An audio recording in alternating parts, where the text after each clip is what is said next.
Yo minasan, selamat datang di channel Wibu Aku. Di video kali ini Mimin akan membahas alur cerita anime Spy X Family episode 1. Namun sebelumnya disclaimer, Mimin tidak akan membahas keseluruhan dari alur cerita Spy X Family. Jika kalian ingin tahu cerita lengkapnya, silahkan nonton di situs-situs legal yang menyediakan. Oke, nggak usah berlama-lama lagi, kita langsung masuk ke pembahasannya.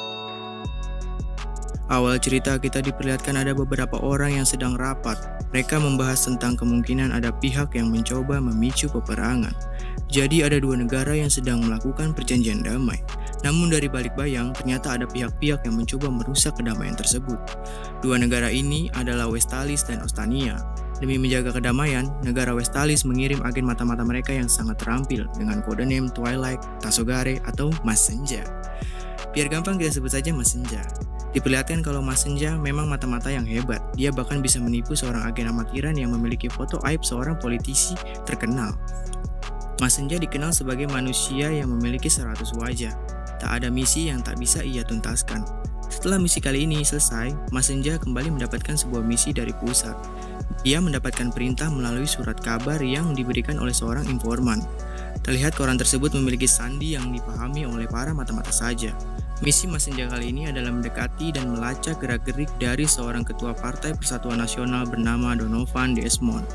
Ia adalah orang berbahaya yang mengancam perdamaian dari Westalis dan Ostania. Mas Senja harus menikah dan memiliki anak dalam misi kali ini. Hal tersebut membuat Mas Senja sedikit terkejut sampai menyemburkan kopi yang ia minum. Ternyata ada alasan kenapa ia harus menikah. Rupanya Desmond adalah orang yang sangat waspada dan jarang muncul di publik. Ia hanya muncul di acara sekolah putranya. Diduga pertemuan di sekolah anaknya menjadi ajang pertemuan tak resmi para politikus dunia. Mas Senja harus memasukkan anaknya ke sekolah tersebut. Namun karena waktu pendaftaran tinggal sebentar lagi, Mas Senja jadi harus punya anak dalam waktu 1 minggu. Nama misi kali ini adalah Operation Strix. Misi ini memiliki tingkat kesulitan yang sangat tinggi dan resiko yang tinggi juga. Namun jika ia berhasil maka perdamaian akan terjaga. Meski Mas Senja tak akan mendapatkan penghargaan atas segala jasanya, ia sadar kalau memang inilah tugas dari para pahlawan tanpa bayangan. Misi kali ini hampir dibilang mustahil bagi manusia biasa, namun Mas Senja akan berusaha bersandiwara menjadi seorang ayah. Semua ini demi dunia yang lebih baik. Kemudian Mas Senja sedang melihat-lihat rumah yang akan ia huni untuk misi kali ini. Mas Senja pun memperkenalkan nama samarannya yang baru, yaitu Lloyd Voyager yang bekerja sebagai seorang psikolog.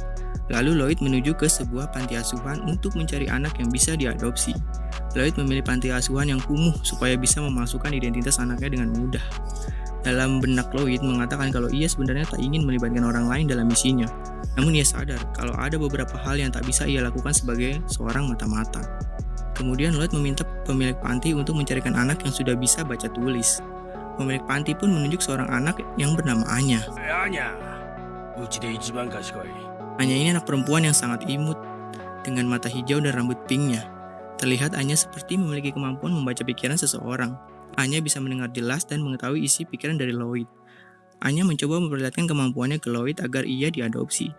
Lloyd sedikit takjub melihat kemampuan dari Anya, sehingga ia memilih untuk mengadopsi Anya. Dijelaskan kalau Anya adalah seorang esper yang merupakan kelinci percobaan dengan nomor 007. Dia bisa membaca pikiran orang lain. Kemampuannya ini tercipta secara kebetulan dari eksperimen suatu organisasi. Lalu ia kabur dari tempat penelitian dan berpindah-pindah mencari perlindungan. Setelah itu Anya diajak Lloyd menuju ke rumahnya. Anya terlihat sangat senang bisa menonton TV. Lloyd berpikir untuk membeli keperluan Anya dan mengurus dokumen Anya. Ia akan pergi sebentar, tapi Anya meminta untuk ikut. Lloyd sedikit kesulitan memahami Anya karena kemampuan Anya yang bisa membaca pikiran membuatnya jadi bertingkah aneh setiap kali mendengar isi kepala dari Lloyd. Saking sulitnya memahami Anya, Lloyd jadi berpikir untuk mengembalikan Anya ke panti asuhan. Kemudian Anya pun mencoba menjelaskan tentang dirinya yang suka dengan kacang dan benci dengan wortel. Tetapi Anya justru memperlihatkan kalau ia tak sepintar yang Lloyd bayangkan. Lloyd jadi berpikir untuk menukar Anya. Setelah selesai berbelanja, Anya mengantuk dan digendong oleh Lloyd. Sebelum pulang, Lloyd mampir dulu ke perpustakaan untuk meminjam banyak buku. Terlihat Lloyd meminjam buku cara mengasuh anak. Hebatnya Lloyd hanya perlu membalik setiap halaman untuk bisa menghafal isi buku tersebut. Lloyd jadi sadar kalau misi setiap orang tua di dunia memang sangat berat.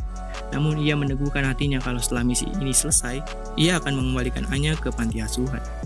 Keesokan harinya, Lloyd menyuruh Anya untuk belajar, supaya ia tahu sejauh mana pengetahuan Anya. Di sini Lloyd dan Anya sedikit berdebat, karena Anya menganggap kalau ia bisa lulus ujian masuk dengan kemampuan membaca pikirannya. Karena tak mau masalah menjadi panjang, Lloyd kemudian pergi keluar sebentar. Tapi ia melarang Anya untuk ikut, tapi bukan Anya namanya kalau dia menurut begitu saja. Bahkan Lloyd sampai membuat barikade supaya Anya tak ikut dengannya.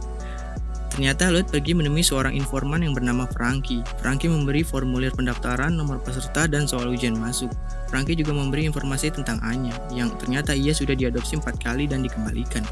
Sementara itu, Anya yang terjebak di rumah merasa bosan. Ia pun mencoba memainkan peralatan mata-mata Lloyd. Tetapi Anya tak sengaja mengirimkan sinyal kode dari alat komunikasi rahasia milik Lloyd. Sayangnya sinyal tersebut ditangkap oleh pihak musuh.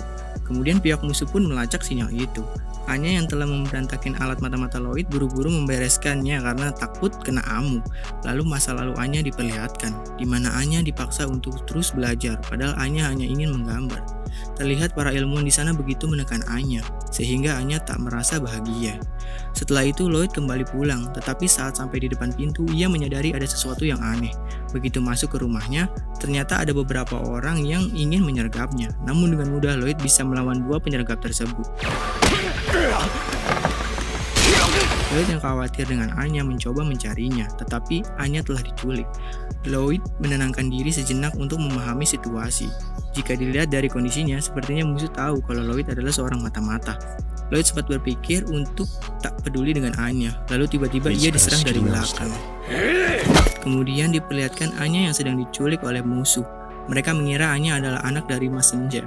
Bos musuh sih bodoh amat siapa nih bocah. Selama ia bisa dimanfaatkan sebagai sandera dan dijadikan tameng supaya Mas Senja memberikan foto dari misi sebelumnya.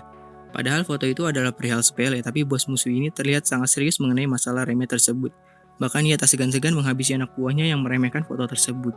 Anya jadi takut karena ia benar-benar bertemu dengan penjahat sungguhan. Tak lama kemudian anak buah bos musuh kembali. Terlihat ia berhasil meringkus Mas Senja. Namun saat bos musuh itu membuka penutup Mas Senja, ternyata ia adalah anak buahnya sendiri. Rupanya orang yang membawa Mas Senja adalah Mas Senja sendiri. Benar-benar kejadian yang sangat hebat diperlihatkan oleh Mas Senja. Mas Senja pun berhasil mengamankan Anya. Kemudian ia meminta Anya untuk pergi dari tempat itu dan menuju ke pos polisi. Sejenak Lloyd berpikir kenapa ia tak menyukai anak kecil, karena itu membuatnya teringat akan masa lalunya yang menyedihkan. Anya sebenarnya tahu kalau orang yang membawanya adalah Lloyd, tapi ia mencoba mengikuti permainan ayahnya itu. Lloyd sebenarnya berniat supaya Anya tak terlibat lagi dalam misinya, karena tujuannya menjadi mata-mata demi mewujudkan dunia di mana anak-anak tak perlu menangis. Anya yang mendengar hal itu dari pikiran Lloyd begitu terkagum-kagum.